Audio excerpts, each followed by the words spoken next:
necesito que le cambies el lugar a mi hijo. Disculpe. Es que le toca al lado del pasillo. Yo voy en medio. Necesito que te muevas para que él pueda disfrutar del paisaje.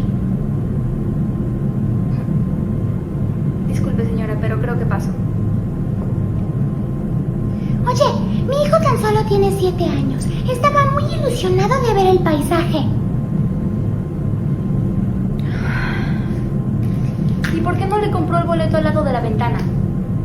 Mira, sea la razón que sea, si no te quitas va a ser un berrinche que... Que lo haga, yo traigo audífonos. Oye. Sí, ya ahorita nos sentamos. Ush.